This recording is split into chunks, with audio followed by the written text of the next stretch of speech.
Lewis, and he's going to introduce himself in just a minute. We're going to be talking a little bit about sleep in a time of overwhelm when a lot of people were carrying a lot of stress that they don't normally carry. So I'm going to let Lewis tell you a little bit about himself, and then I'm going to step down and let him present a little bit of information. And then when he's finished, we're going to kind of dialogue back and forth about some of the things that can be done, and hopefully be able to give you some help in sleeping better during these difficult times. Lewis, go ahead and tell people a little bit about your history. Very good. Hi, I'm Dr. Louis Cuoco, and I'm pleased that you'll be spending the next hour or so with me. First, I'd like to thank Dr. Robert Roten, who's the CEO of the Arizona Trauma Institute, for hosting this and other presentations that are being made available to the public during these very trying times. I'm a clinical social worker, and I've been a clinical social worker since 1978, which is a long time. I've worked at Bellevue Hospital Center, where I was associate director of psychiatric administration, and ran and oversaw programs having to do with individuals who were homeless, but also had suffered from severe and persistent mental illness. I've also been the associate executive director of the Bridge Incorporated in New York City, where I ran residential and rehabilitation services for a good number of years. Worked up at Montefiore Medical Center, where I was the co-clinical director of a project that was working with individuals who unfortunately were being kicked off of public assistance and needed to be really screened and cleared and provided with intensive case management services in order to essentially reintegrate back into society on some level and be involved in appropriate treatment. Later, I had joined the New York City Department of Health and Mental Hygiene, where I was the New York City lead for what was the MATS program, Managed Addiction Treatment Services, where the individuals who we worked with, not directly, but through proxies in the form of different organizations that were providing services to them. Individuals who were what were called at that point in time the high-cost users of Medicaid-paid alcohol and treatment services. And over the run, this particular time that this program ran, we were able to save significant amounts of money for every for every dollar that was invested in the program. There were $4 in savings that came, and that was without denying people the appropriate care and treatment that they required, which frankly is a big win. Currently, I mean, for many years I taught on an adjunct basis over at the what was then called the Hunter College School of Social Work in New York City. I'm a graduate of their doctoral program and have taught research and clinical there while working for the New York City Department of Health and Mental Hygiene, where essentially I headed up a number of different initiatives, looking at behavioral health integration as, again, policies and practice had begun to change. And for the last few years, I've been living here in beautiful Arizona, beautiful Mesa, Arizona. And currently, I do some consulting work with the Arizona Trauma Institute, and I'm teaching. I'm an adjunct professor over at the Glendale Community College, where I'm teaching in the behavioral health program there. So enough about me. Why don't we get started with this? So today, friends, we'll be looking at insomnia, which is one of the manifestations of stress. We'll briefly examine some of the contributing factors, provide a definition of insomnia and the three types. We'll discuss sleep hygiene, basically tips for better sleep. We'll also review 3 self-help techniques, which I encourage you to participate in. I'll share some closing thoughts and recommendations on additional aids to foster sleep and on seeking professional care if that's what's required. Well, Dr. Roten reminds us that there are 5 ways in which stress affects the body. But before I go into that, I'd like to just talk a little bit about what we've all been experiencing. The news outlets are incessantly spewing out information and misinformation about the current and future state of our health, our finances, educational pursuits, job status, and other opportunities. We continue to hear about closures of our workplaces, schools, restaurants, whole cities, and any and all recreational outlets. Even our places of worship, a source of comfort and strength for many, are off limits because we cannot maintain a safe social distance from each other. Well, these outlets, common to all, have a calming effect where our sense of balance is restored. They help place our day-to-day stressors into perspective and add to our resiliency. These uncertain times can and do bring out the best in us. Times such as these challenge us to look within and use existing skills or to develop new techniques to achieve this sense of balance, all as a means of countering the dysregulation effect that's triggered in each of us. The degree to which this dysregulation effect does impact us can be under our control. So how does this dysregulation manifest itself? The fight, flight, or freeze response and its aftermath can rear its ugly head in many, many ways, from heightened anxiety, sadness, overeating, excessive alcohol use, substance misuse, anger, rage, and difficulty in disturbed sleeping patterns. So why does this occur? Well, as I started to say a couple of minutes ago, Dr. Roten reminds us that there are 5 ways in which stress can affect our bodies. First and foremost is the endocrine system. Stress causes the adrenal glands to release epinephrine or adrenaline, and norepinephrine, its metabolite, or otherwise known as norepinephrine, into the body, which helps our bodies respond to danger by increasing heart rate, constricting blood vessels, and converting fat to energy. Our bodies also release cortisol during stress, which has many damaging effects on the body when unregulated. The increase in hormones causes the liver to produce more glucose and strains the body's ability to reabsorb the sugar, causing diabetes. Even more frightening, an Australian study had showed that chronic stress increases the rate and volume at which lymphatic vessels drain cancerous tumors, helping them to spread throughout the body. The second system is our respiratory system. And here, stress can cause increased and shallow breathing or holding of your breath, meaning that cells don't get enough oxygen. This can lead to feelings of dizziness, lack of concentration, and you could even temporarily lose consciousness. The third is the circulatory system. When we're under stress, our hearts beat faster. They work to pump blood quickly around our bodies to get it ready for action. Our blood pressure is raised, and when under stress, it can be raised for too long, causing long-term problems for our bodies. The next system is the digestive system. And if you've experienced heartburn, acid reflux, ulcers, and esophageal spasms, these are all health issues that can be tied to stress in the body, as our body produces more acid and controls what nutrients we absorb during times of high stress. This can also cause constipation and diarrhea. And finally, the musculoskeletal system. During times of high stress, muscles are constantly tightened, leading to pain, injury, and chronic issues like migraines and tension headaches. So in this session, we'll provide some tips for and techniques to achieve better sleep during these trying times. The techniques are used to achieve that, again, that sense of balance or self-regulation that we've been referencing.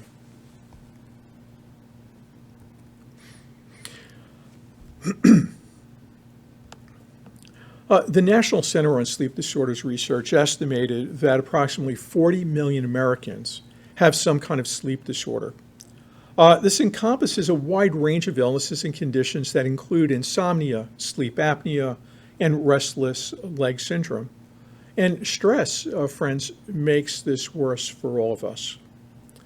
So here we have sleep-related disorders that are on the rise, and many illnesses that people are suffering from during the day may be connected to poor sleep at night. There are examples of depression, weight gain, high blood pressure, just a few of the health issues that can be related to insufficient sleep, and the connection between poor sleep and stress can become a cyclical one.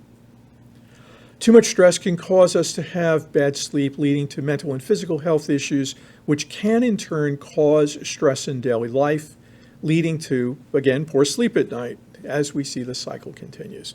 First, let's define our terms, though. And here, what we're addressing specifically is situational or acute insomnia. Now, the Diagnostic and Statistical Manual of Mental Disorders, that 5th edition, they define it as follows. Situational or acute insomnia is a condition lasting a few days to a few weeks. It's often associated with life events or with changes in sleep schedules. These acute or short-term insomnia symptoms may also produce significant distress and interfere with the important stuff, our social, personal, and occupational functioning. There are several features of insomnia that come to the fore. One is that we feel a certain dissatisfaction with both the quality and or quantity of sleep that we're getting. Oftentimes, we'll be complaining of difficulty in either falling asleep or staying asleep.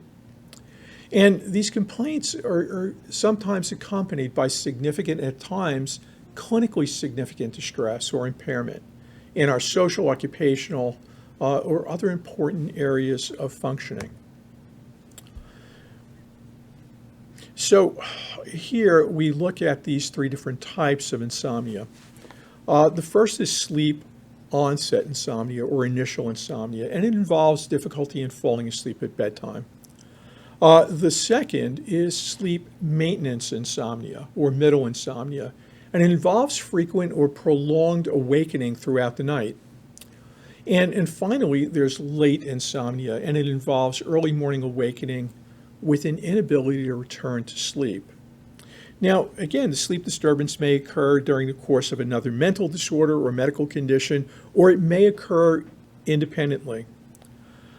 Difficulty maintaining sleep is really the most common single symptom of insomnia, followed by difficulty falling asleep, and very often there's a combination of these symptoms, which are really the most common presentation that we would see in clinical practice. The symptoms can vary over time. They can be qualified over time by a client or patient or our own, self-report of how it is that we sleep, keeping sleep diaries or some other methods. Non-restorative sleep is a complaint of poor sleep quality that does not leave the individual feeling rested upon awakening, even though they've had the requisite number of hours of sleep. Oftentimes, these are associated with other sleep disorders such as sleep apnea or other breathing-related disorders like upper airway restrictions. So now that we've defined it, let's set the stage for sleep with a few tips.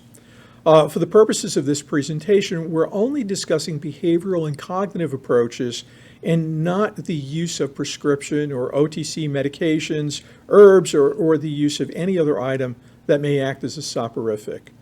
My wife often tells me that my voice in and of itself is a soporific and that I can put people to sleep just by talking. So if that's the only benefit you get from listening to today's presentation, you'll be doing well, and you could thank my wife. In setting the stage for sleep, there are a few things that we want to keep in mind, and you'll see some variations of this in your own studies, if you will, or your own searches. No caffeine after 4 p.m. or earlier, depending upon its impact and your age. For people around my age, usually about noon is the cutoff time for caffeine. And if you think about the things that incorporate caffeine, or caffeine is one of their components, it does include some teas, it does include soft drinks, it does include chocolate, which can also be a very satisfying element. You want to turn off all electronic devices at least 30 minutes prior to bedtime. And we're talking about your smartphone, your tablet, your computer, your TV, anything that kind of emanates a blue light. Beds are only to be used for sleep and sex, nothing else. And you want to keep your bed area as clear, your bedroom as clear as possible of clutter. You want to establish a bedtime schedule which targets when you'll go to sleep and wake up in the morning, and you want to try to keep to that schedule. You don't want to engage in any vigorous or overstimulating exercises before sleep. So if you do need to do some exercise prior, it would be gentle stretching or yoga type exercises, which can be helpful. The temperature of your bedroom is another factor. There's a lot of material that talks about keeping the temperature in your bedroom cool. I believe that you should be setting your bedroom temp to one that's comfortable for you, something that's not too hot nor too cold. Noise can also be a major disruption for sleep. So again, you want to try to block out as much of that as possible. Light. Make sure that there's no unwanted light entering into your bedroom. And if you're unable to fall asleep within 20 to 30 minutes of a time that you lay down, get up, go to another room, do something else like reading or puzzles until you get tired, and then go back again. And finally, you want to place a notepad and pen on your nightstand to perhaps record when you awaken and what you may have been thinking or feeling at the time. At other points in terms of trying to fall asleep, and you may be ruminating or or obsessing over what went on during the day, or the latest news report that you've seen on television where they're talking about opening up or opening up the city, opening up the jobs, taking whatever restrictions off. And you may hear from others, no, we need to maintain this over the course of time. Well, you may want to turn to your notebook, write down this is something that you want to pursue in the next day. At least it's there and you don't have to continue to put energy into these unresolved thoughts that are probably going to remain unresolved for a while. But at least then you know that the following day you can pick up on it and go forward. So there are several self-help techniques that we're going to review. There are three of them in particular that we'll be looking at. One is deep breathing exercises. The second is visualization techniques, and the third is muscle contraction and relaxation. With each of these, friends, what I'll tell you is this, that no one technique works for everyone. And sometimes a combination of techniques is what's really called for. And sometimes there may be a need for additional types of interventions, which we'll get at the end of the presentation. But to be clear that if one thing is not working for you after you've practiced it for a period of time, you may want to try a second, or you may want to try a combination of the two or three of these particular techniques before you kind of give up on them. What I found both in practice and personally is that, again, mixing it up works fairly well. These techniques are fairly reliable. Again, if practiced, then you can get into that, you can get that relaxation response more quickly as you practice it more frequently. Sulu, thank you for running through that, and I know we were talking about maybe doing some of the exercises to kind of demonstrate to people at home. So go ahead and let's do them in whatever order Great. you would like. Well, Dr. Roden, thank you for volunteering to be my patient here as we go through this process. Well, the first exercise that we're going to go through is deep breathing exercises. Mm-hmm. And here, this could be a bedtime exercise. It could also be done numerous times during the day while one may be working or teaching or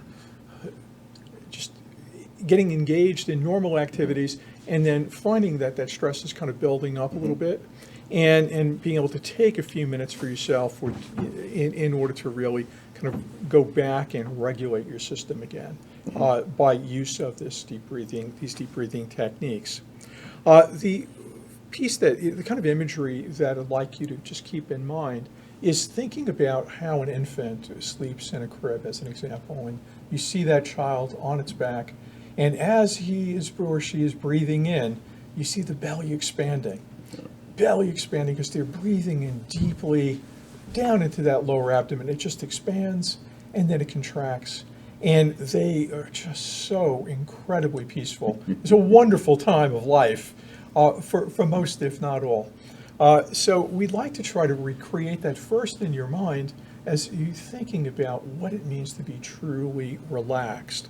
And the second piece is, now for those of us who are old enough to remember quartz clocks that had that nice click, that click, it would click at about exactly 60 beats per minute.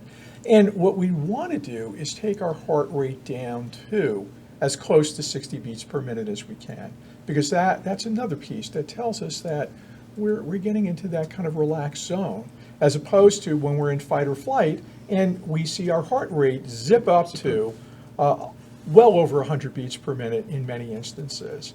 Another way to think about this, and very often what people will incorporate is music into the background, whether it's relaxation music, which again goes at about 60 beats per minute. What I like to reference are largo movements from classical music, like Vivaldi's Four Seasons. There are largo movements there where, again, it's at approximately 60 beats per minute. And if you think about, for many of us who have gone to a gym in the past or currently go to a gym, the music in the background is not 60 beats per minute. If anything, they're trying to rev you up and get you going and get all that adrenaline kind of pulsing through your veins so that you're up for the task of doing the exercise. Well, here we're looking to do I don't know that opposite. they get the music loud enough or fast enough to get me motivated. That's a separate session. So one of the things too that if you want to get a sense of whether or not this is being helpful or not, in terms of reducing that heart rate, you may want to take your pulse prior to engaging in the exercise. And that's a pretty simple piece. Most smart watches these days, you can look at and it'll tell you what your pulse rate is. Currently mine, while doing this video, is 79 beats per minute. Usually I'm at about 62. So here, again, a little bit of adrenaline, it's kicking in, and we're doing it. So other than that, you may want to take two fingers and really go to about 1.5 inches or so up from where your wrist is, and you can feel that pulse, and you want to count the number of beats over a 6-second period, and then multiply that by 10, and you have your heart rate. If that's problematic, you can go under your left ear and feel for that carotid pulse, and you could do the same thing there. Okay. So that said, let's get started. Okay. So if, with your permission, of course, I'd like to start this. Sure. If you would mind, well, you can close your eyes or not. Sometimes people find that closing their eyes, it's a bit more comforting than keeping their eyes open. There are less distractions. And what you want to do is breathe in slowly and deeply down into your lower abdomen for a count of 4, 5, 6, 7, whatever. If you could take a nice long deep breath, now hold it for a count of about 4. And if you can feel your heartbeat, it would be 4 beats of your heart. And then release and breathe out either through your mouth fully, but slowly. Okay. So let's try this again. In nice and deeply.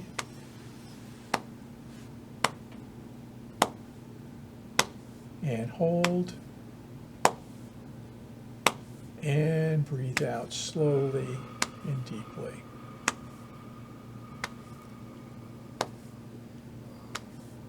And breathe in.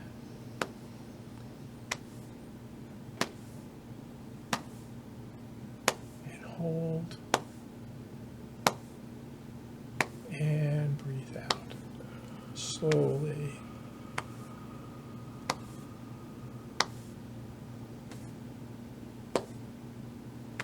And breathe in.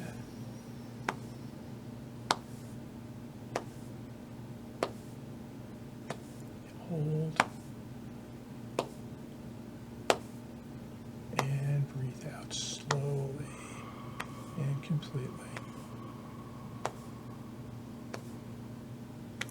And one more time, breathe in nice and deeply. Expand that gut. Hold. And now breathe out slowly and completely. Now I'm going to interrupt this for a second. As you're doing these kinds of breathing exercises, there may be thoughts that are coming into your head. It may be the latest thing that you saw on cable news. It might have been the latest broadcast, I don't know, from the Treasury Secretary. It may be the latest thing in terms of either opening or closing up our city. And what my suggestion here is this: don't block it out. Don't try to block it out. Let it wash over you, much in the same way that a wave would wash over your feet if you were standing by the seaside and the water was kind of coming in and going out. And what you want to do is just continue to focus in on the breathing and on your heart rate. And Dr. Roten, were you feeling your heart rate as you were breathing in? Could you feel your Sure. heart rate? I could feel that, and then I could feel my body relax as I would exhale too. This is a fairly well-known regime for trauma work.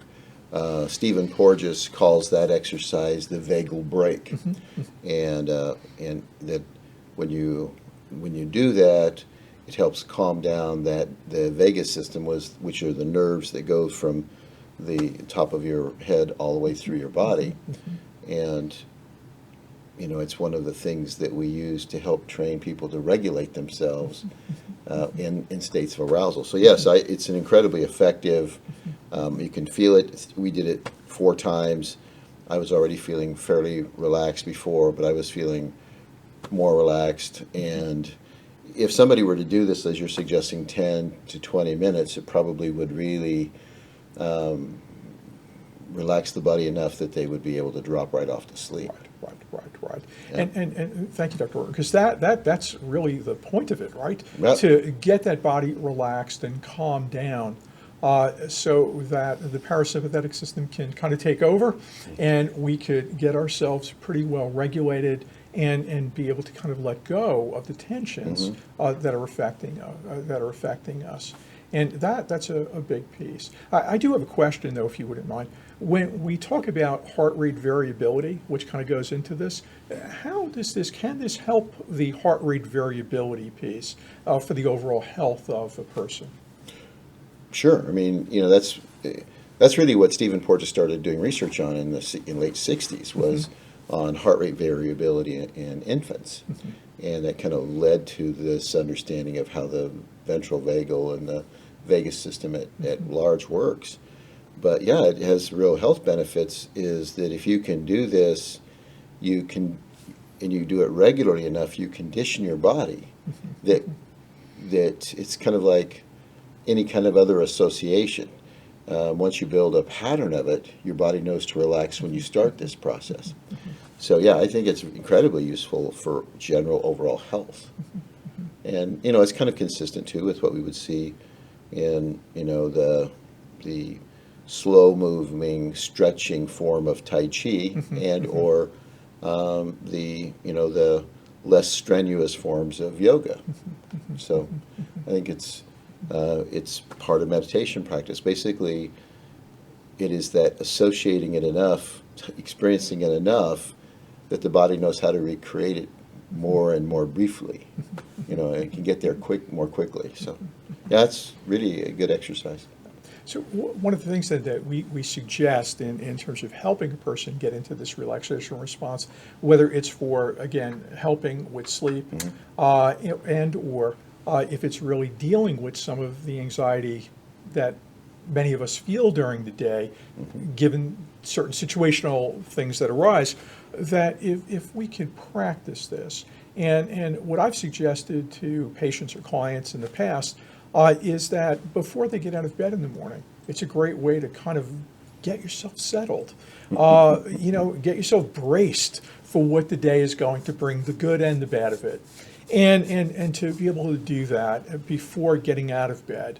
The second piece that I suggest, or the second time during the day that I suggest they do it, is at a lunch break or at some point where they're feeling so much stress to be able to steal away to a quiet place.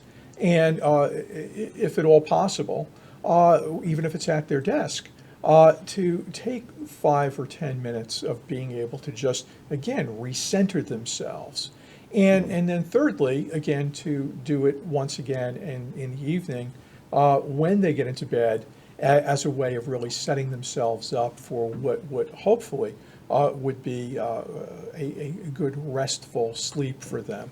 So these are the kinds of things, and again, as you've mentioned, the more you practice it, the easier it is to be able to get it to get that kind of response. Now, here you just said after 4 deep breaths, you were already starting to feel that sensation of relaxation.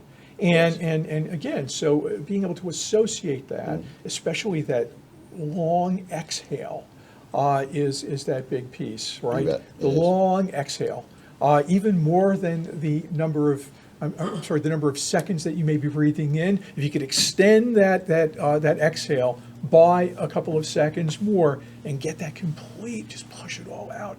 It's just a wonderful thing, and you can really feel that the slowing of the heart rate. So, one of the other things that I've recommended this to folks before as well, and that is, you've had 2 or 3 pretty difficult sessions in a row, and for those people that don't write their notes during session, before they start to write their note, to do this to really calm their body. And what I found is in supervising people, that if I could get them to do something like this before they started to write the notes tended to be a whole lot less critical and negative than if they weren't doing that. And I thought, well, that's kind of an interesting phenomena. And I think it has general application to educators. It has general application to parents. In moments when you know you're likely to be negative or overwhelmed or feel challenged, take a few seconds and do it right then. Right. And the more you practice it, the quicker it'll respond for you. So that kind of a constant practice. I would think that the notes then would be more comprehensive as well, because they're able to really retrieve that much more. Yeah. These are, again, there are so many applications to this, and it's just a wonderful thing. Well, one of our colleagues, Dr. Aubrey, has used this kind of technique, this whole concept of resiliency, born out of the trauma work, in using it in a university setting in order to really help the students become more academically resilient and open to new learning, especially in instances where they may have not done well in the past. And those mini traumas keep on, when they walk into a class and they see an equation, it's like, oh my God, no, I can't do this. and to really kind of open them up again using these kinds of techniques is a really positive thing. So I thank you. That's really very helpful in looking at different applications for this. We're going to move on to our second one, which will be the visualization piece. And again, I just wanted to remind you that deep breathing alone, or used in combination with this visualization exercise, I found actually to be pretty effective. The breathing seems to be ubiquitous to all of these things. You need the breathing in order to really kind of help us. Anyway, for some individuals, well, let's look at that from this standpoint. Use of visualization techniques at bedtime help further relaxation. Today, I'm going to walk you through one scenario, and you guys, friends, you're free to pick out one that's really most suitable to you. That is looking at or going back to a place that's really special to you, where you always felt safe, secure, and at your most relaxed. And again, here, that could be anywhere. For some individuals, it's a favorite beach or a lakefront that they had visited. For others, it may be a walk in the forest or in the desert, or a hike up a trail in the mountains, or a day in the kitchen at the grill, or another place that brings about those peaceful and safe feelings that we want to experience. What I'd like you to keep in mind is this. As we go through this process, and again, I'm just going to pick out, a place, but you want to really bring in all of your senses in this. You want to bring in your sense of touch, of smell, of taste, your visual sense. You want to be able to get your whole body immersed in this particular visualization, and your body and your mind. And why? Because once again, it takes us away from the current stressor that you may be experiencing that may be keeping you from falling asleep. So Bob, before we do that, Yes, sir. Let me talk about this in terms of what people are often wanting to use visualizations in treatments of different kinds. And so since we kind of specialize in trauma, let me kind of address the visualization piece. Visualizations are incredibly powerful, but you don't ever want to use them with trauma clients until they're well regulated, because the natural tendency of that trauma response is that if they begin to visualize, it's almost always going to go to a negative place where that's going to arouse them, or it's going to provoke fear, and they're going to tell you, I don't see anything, I can't imagine anything happening, which is their defensiveness about not activating that. So it's a great exercise for people to do, but we have to look at where we're sequencing it in the process. Right. So you don't want to sequence it early in treatment. It would be more something you would do towards the middle of treatment, where they're already able to stay fairly regulated, and it would be like another add-on for them. And again, visualizations are really powerful. And the more you do them, the more vivid your imagery can become if you're using the same imagery. So I just want to put that little caveat in there about in treating trauma, where to be careful with that. No, I certainly appreciate that. When I've used it, it's been around people who've had primarily anxiety disorders. And what I've done is I've asked them to pick a place, a safe place. So this way, again, it's not me projecting onto them, or imposing, I should say, onto them, something that may reawaken a trauma, but something that they have vetted for themselves, if you will. And it could be cooking in the kitchen with mom on a Sunday, or a scent, the smell of vanilla, coming out of the kitchen when you're baking a cake or whatever. So and those are really great. Yep. When we're talking about trauma history, though, you're going to run into people that the safest and the most calm they've ever felt is curled up in a corner in a bedroom where people can't see them. So we have to be careful that they are progressed along enough that can be used. Because if I was given a choice, and I must say I'm a 16, 18-year-old person that spent the first 8, 9 years of my life getting kind of brutalized repeatedly, where I've learned to be safe is by disassociating. Where I've learned to be safe is hiding in a closet or to get high. And we don't want the visualization to take them to those places. Right, and reinforce that kind of behavior. Yeah. Sure. So again, it's a wonderful thing to do, but we need to make sure that we're sequencing it in the right fashion for folks. No, thank you, because again, looking at how we never, in many instances, we don't know whether or not one of our clients or patients has experienced this kind of trauma until perhaps later on in a treatment process with them, when they feel comfortable enough to be able to reveal these pieces to us. So yes, thank you. That's a very, very helpful tip to clinicians all around, and to you at home, actually. Well, to anybody. I mean, it's if they're not fairly calm, you want to make sure you're not having them visualize.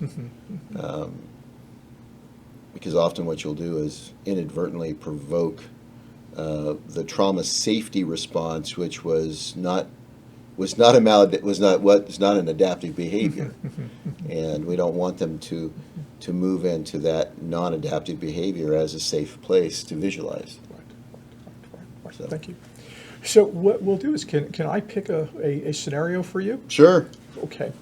So I'm going to This is the Lewis show. Yes. Oh, Lord. So, and a show it is. Oh, gee. So what I'm going to do is beach. How about a beach? Okay. Does that sound good to you? Sure. Okay. So once again, I would always talk with my patients, clients, consumers. So can I give you my most comfortable place? Yes, sir. Libraries. Libraries. Ooh, that's interesting. Okay. College or any library? Mostly research libraries, big libraries. I love big libraries. Super. I Okay. can just go in there and just kind of like be at home. Okay. So how about we use that? There, that works. Okay. Once again, I'm going to ask Bob that perhaps if you're comfortable enough to kind of close your eyes, Sure. and I'd like you to start out with a little bit of that deep breathing that we started to do earlier. And again, remember, friends, you want to breathe deeply down into your lower abdomen and expand it as much as you can before you bring in that air into the upper portion of your chest. And you want to then hold that breath for a count of 4 or 5, and then you want to release it completely slowly. So if you were breathing into a count of 5 or 6 heartbeats, you may want to exhale for 7 or 8 heartbeats if you can, completely. And again, it's going to slow your heart rate, and you'll start to feel that sense of relaxation throughout your body.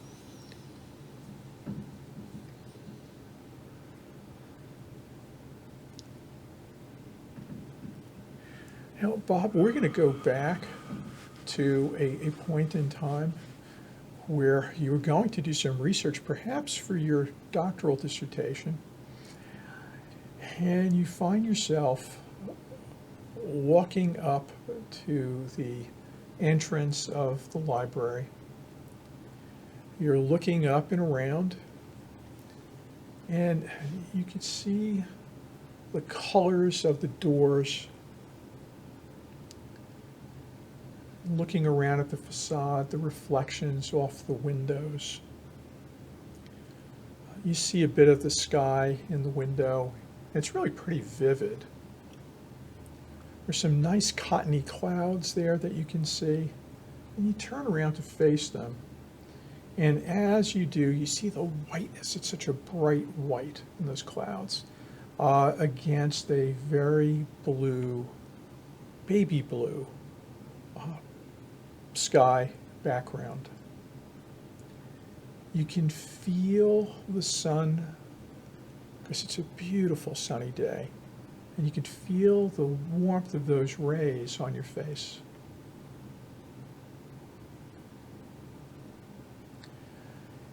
And now you turn back to the doors because you have some work to do, and you're pretty excited about doing the work. You start to open the door, and you can feel the heft of that door in your hand.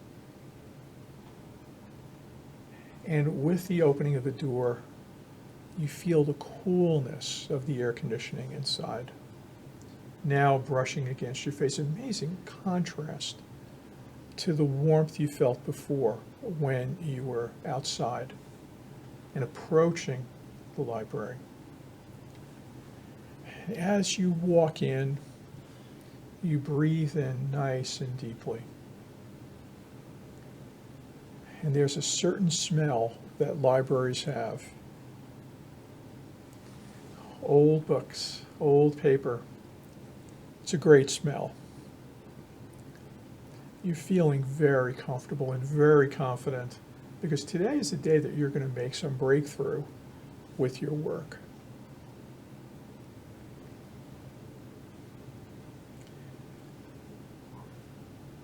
You walk very confidently up to the card catalogs.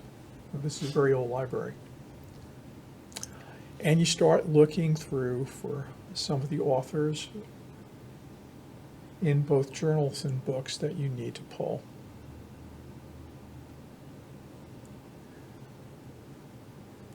As you're opening up the card catalog, those little drawers pulling out, and you hear them kind of not very smooth, they're kind of scrappy or scratchy. And now you reach in and you're fingering through the cards, and you could feel that stiff cardboard on your fingertips. You found one, you pull it, and you decide you're going to go pull that book right now. And you find yourself walking towards the stack. And there's kind of a muffled click-clack to your walking, to each step that you're taking. And you walk down the aisle, and you turn, and you see these wonderful books. And they represent so much.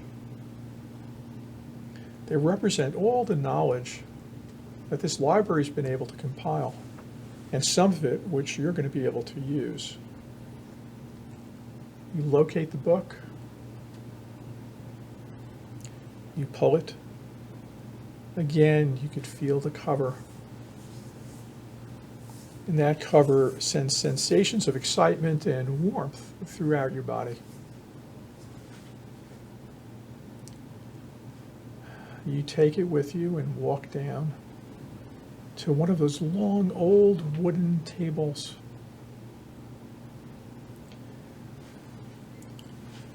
Put that book down comfortably, confidently, and now you open it up, and you, within very few seconds, are kind of lost in that world, totally absorbed in what this author has to say, and thinking about ways in which you may be able to interpret it and use it in the work that you're doing.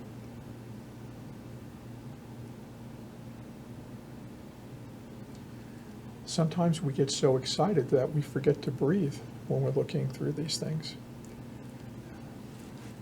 So once again, you take a nice deep breath in,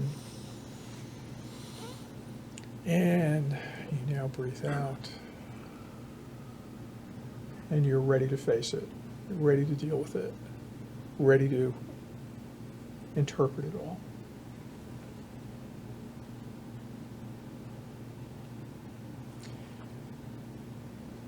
How are you feeling? Good. Good.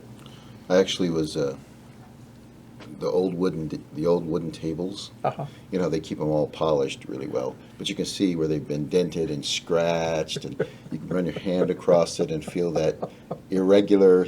You don't notice it until you put a piece of paper down and try to write there, and you kind of, wait a minute, what's the matter? So, yeah. I spent a lot of time in libraries. Well, how did it feel to you going through this process?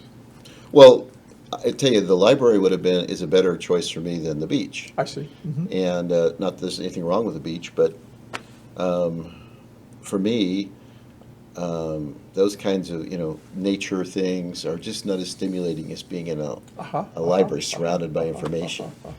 Well, it's great because it really highlights the importance of the individual being able to pick his or her own place.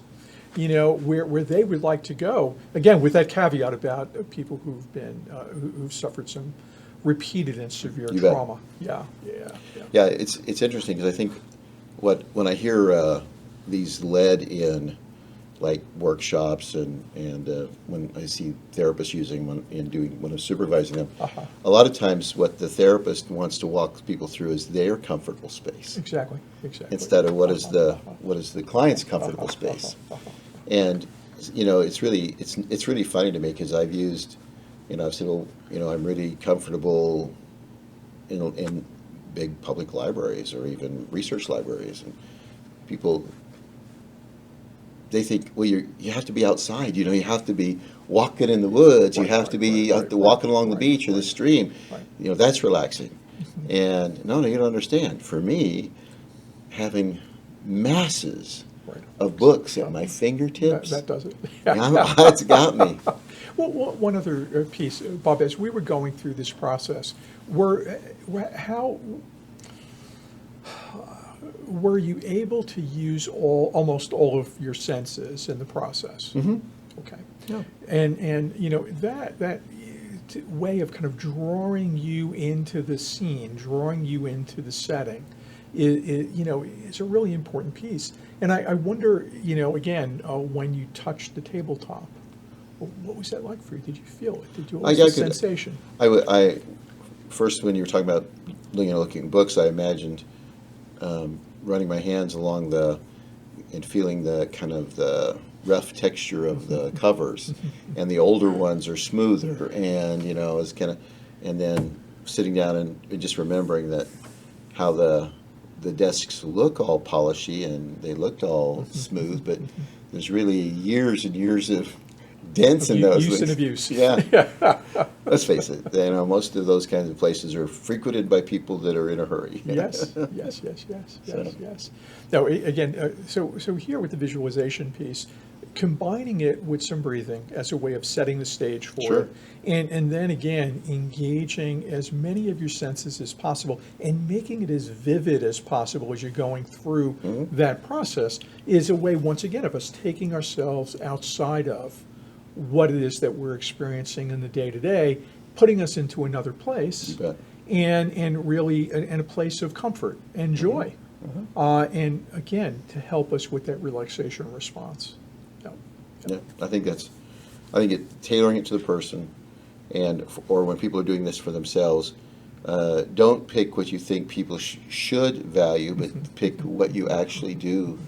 Where do you actually experience pleasure? We did this with a trauma client a number of years ago, and the place that he felt the most comfort, where he could visualize the easiest, he was kind of a do-it-yourself mechanic guy, and under the hood of a car, and you could imagine, where most of us would see it as work, he was like, this was nirvana for him. So, That's excellent. Bob, the third of the self-help techniques is this muscle contraction and relaxation exercise. You can do it, it's best, of course, if it's being done while you're lying down, but that we can't do here. Well, we could, but I'd be off camera. It's not going to help. But this can be done sitting in your chair as well, friends. Whether you're at work or you're at home, you could do it. It's a little more conspicuous than the others because of the contortions, if you will, that you're going through. Now, you could either start by doing the muscle contractions, relaxations from your feet up, or you can go from essentially your neck down. The yoga people also use they use the face. I don't, because I just look so silly doing it. But these are the kinds of things that you can do. So either start at your feet and working your way up, or again from your shoulders and working your head down, working from your neck down. The idea is to contract the muscle groups for about 3 seconds, or a count of 3 at a time, and then release it. Sometimes we're just not aware of the fact that our bodies are tensing up. And that tension is something that may be keeping us awake, or we're inadvertently going into that fight or flight piece, and we're tensing, and we're just not aware of it because we reflex into it, unfortunately. As I was kind of half-jokingly said earlier, the student who walks into a classroom and sees a differential equation up on the board and now starts to freak out, and does it, but is already feeling that kind of contraction and shutting down, which kind of, once again, kicks us into that fight or flight reaction, and that sympathetic nervous system just doing its thing and really blocking us from taking on any new information, if you will. So here, this is what we want to do. We want to really sensitize ourselves to the muscle contraction piece when we're feeling tense or not. And if we go back to Joseph Volpe, he talked about the concept of reciprocal inhibition. So where you have tension, you can't have relaxation. That's right. And where you have relaxation, you can't have tension. And that's the basis, if you will, for this kind of exercise, even though I know the yogis knew this many, many, many years before we in the modern times, Yeah. have discovered this.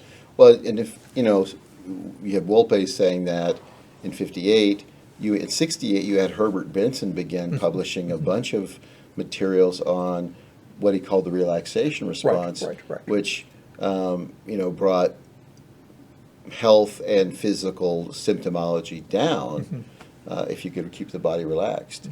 And it's unfortunate he got kind of marginalized, just like Wolpe did, because he said, well, you could meditate to do this, and that's absolutely true. But at the time in '68, meditation was tied to the lunatic fringe of our society. So people said, oh, he's one of those guys. And let's just keep on with the pathology focus that we have now. And do you mind if I throw something in? No, go ahead. So one of the things you're dealing, and this is, again, if you're dealing with trauma, which is different than something else, but if you're dealing with trauma and you're going to use muscle contraction and relaxation exercises, you're probably going to have to start your client out with what we call the point and focus. And so they imagine, either, if we're going to start with feet, they would imagine the foot and speak out loud that I can feel my foot on the floor, because it grounds them enough that they can actually focus on it, and eventually they can let go of that and just do the relaxation exercises. I can feel my foot on the floor. I can feel my muscles tightening in my foot, and I've got them as tight as I can get them, and now I will relax them as much as I can. And you have them articulate it while the visualization of it or actually doing that with the body. Part of that is keeping them associated into the moment. Because when we start looking at muscle contraction and relaxation for people with trauma histories, a lot of times the body relaxing is a signal that they are in danger, or that they need to put that defense system back in place.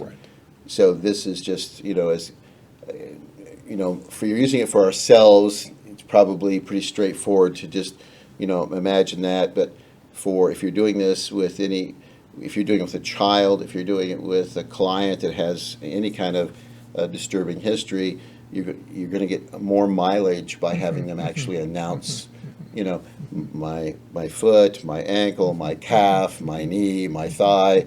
You work your way up, on both sides, and the speaking of it keeps them focused on the activity itself. It really highlights the importance of, for those of us who are clinicians and who may be viewing this, that doing a very comprehensive, very thorough intake over the first few sessions before getting into any kind of work like this, it really just highlights the importance of that, of really knowing as much as you possibly can about your patient or client, depending upon your perspective, or consumer, depending again on your perspective. You need to know as much as possible in order to target the appropriate techniques to that individual and what his or her needs may be, and what those danger points may be for them as well, right? Yeah. And thank you for bringing that into this, for introducing that into this session.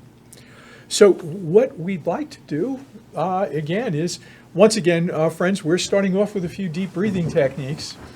So now that you're expert at doing this, of course, Bob, if you would do maybe about four cycles of the deep breathing.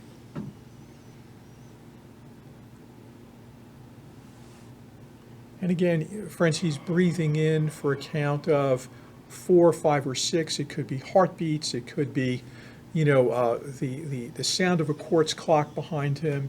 He's holding that breath in for a count of 4 heartbeats, and then it's a long, slow exhale, perhaps beyond 2 or 3 heartbeats beyond his inhale.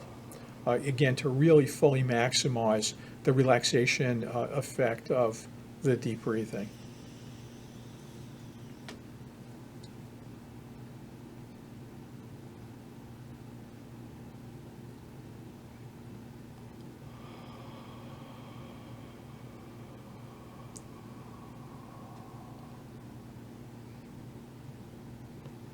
And now, if we're going to start at the feet, and we'll start with the right foot first. And if you take your toes and you kind of crunch them down, you'll feel your foot tensing as well as up into the calf. And you want to do that contraction for a count of 3, and then release it. And a second time for a count of 3. Now we're contracting the muscles in the foot and in the calf up to the knee, and then releasing it. We'll now move over to the left foot, and we'll do the same thing. Again, curling those toes under, tensing the calf muscle, and you can feel it right up into your knee, and then relaxing it, and then a second time. So you really get a sense of what that relaxation piece is for those muscles.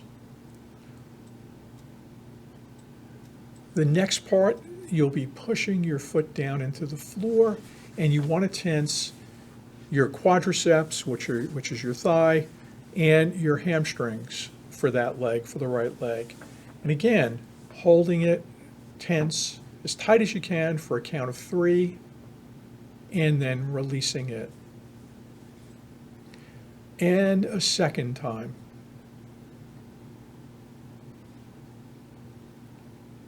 And releasing it. And now we move over to the left leg.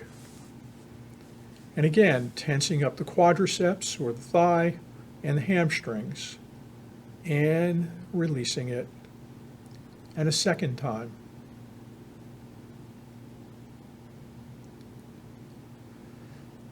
Now what we'll do is we're going to take both legs and contract the muscles for the entire leg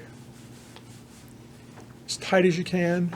You can stretch them out. As you can tell, if you're laying down, you could really do this much better. But you could also do it in a chair by extending your legs and then releasing. And now a second time. And releasing. The next muscle group that we're looking to tense and relax is going to be the lower torso, so your glutes and your lower abdomen. And you want to tense them, hold it for a count of 3, and then relax. One more time, tense and relax. Now we're going to go to the right arm. You'll make a fist, and you'll tense all the way up, and you'll feel it all the way up your arm, your forearms, your biceps, your triceps, and you'll even get into your deltoids or your shoulder muscles. And you'll tense and relax. And we'll do it a second time. Tense and relax. And left arm, same thing. Tense and relax. And remember, you're making a fist, you're feeling it in your forearm, you're feeling it in your biceps and triceps, and up into your deltoids, and relax. Now we want to get the upper chest, upper torso, and the back. So we're going to cross our arms here. And again, we're now going to tense our arms plus, and you should feel those pectoralis muscles, and relax. And once again, and relax. Now this can be done, again, in sequence several times. I mean, that, of course, did not take 5 minutes. It only took a couple of minutes to do. But you can do it in sequence. The other piece of this, which is really kind of interesting, is that you can do a mental check. Now that you know what the tension and relaxation feelings are in each of these muscle groups. You now can do a mental check, and you could start down at your toes and feel and just kind of scan your body as it's moving up from your toes into your instep, up into your ankles, up into your calves, up into your knees.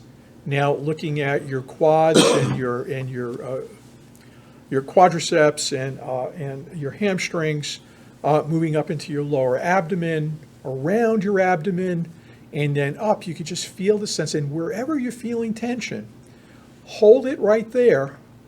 Breathe in nice and deeply. Breathe out to a count of 5 and release the tension. Release the tension.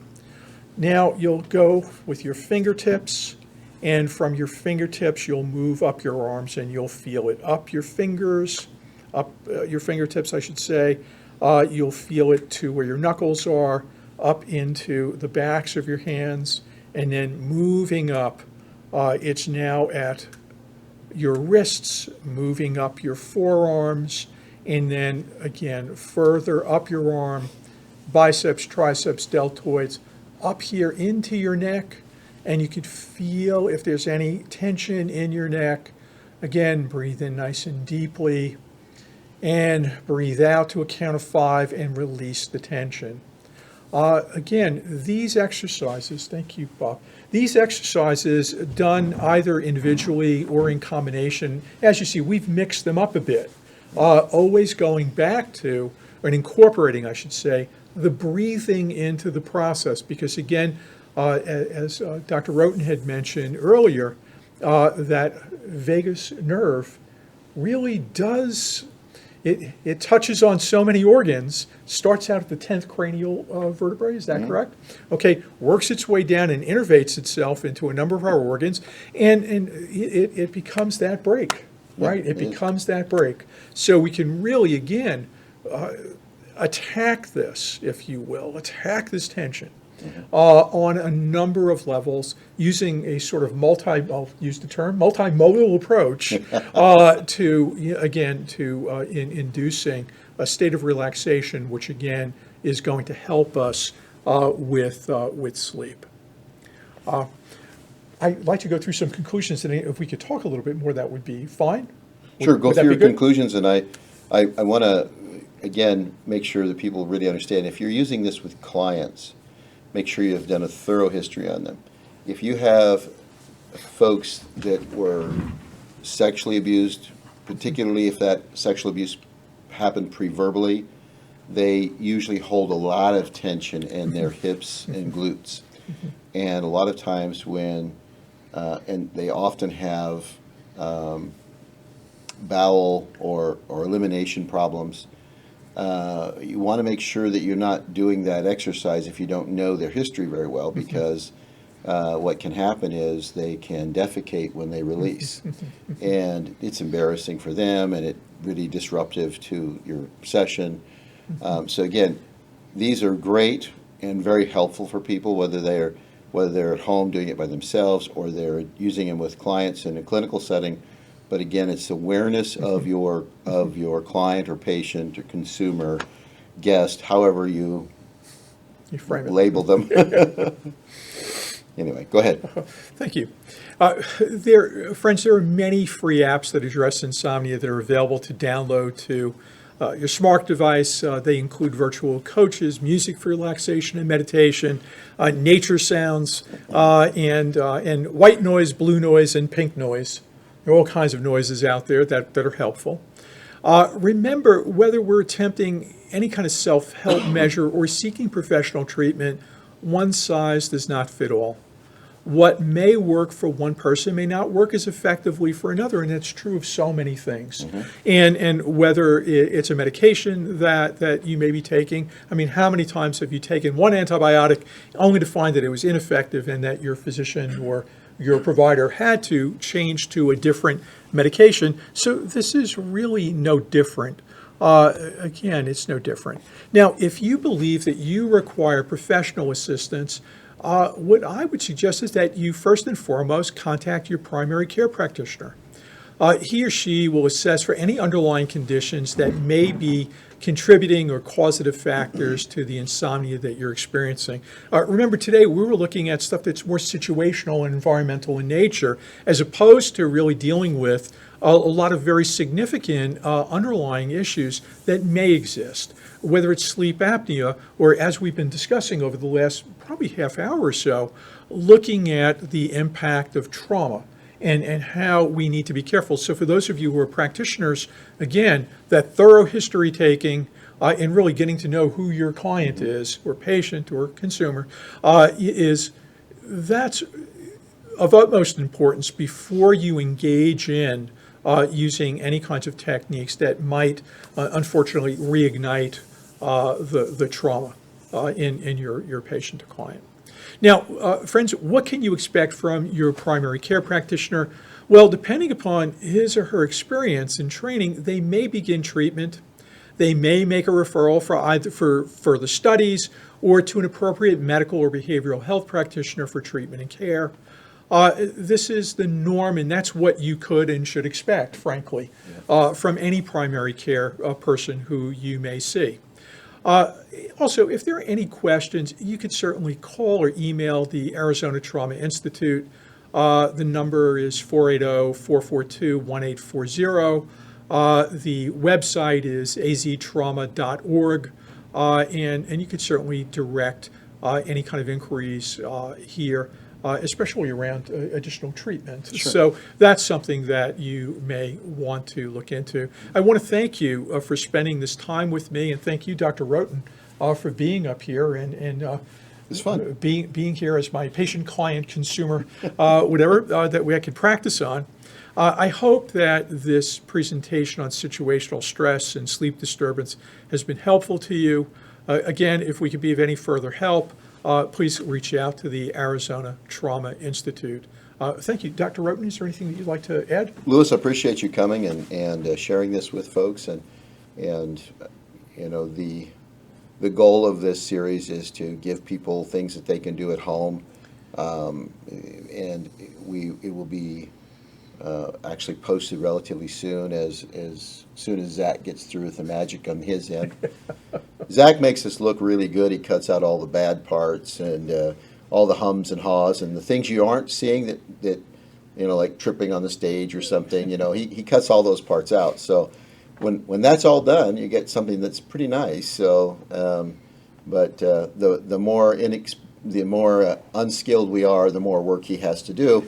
That's so. A lot of times when he's watching us, he's over there being tense. So we need to use some of these techniques on Zach. Yeah, I think we have to Zach practice. We'll do a these. debriefing. Yes, that's right. Yeah.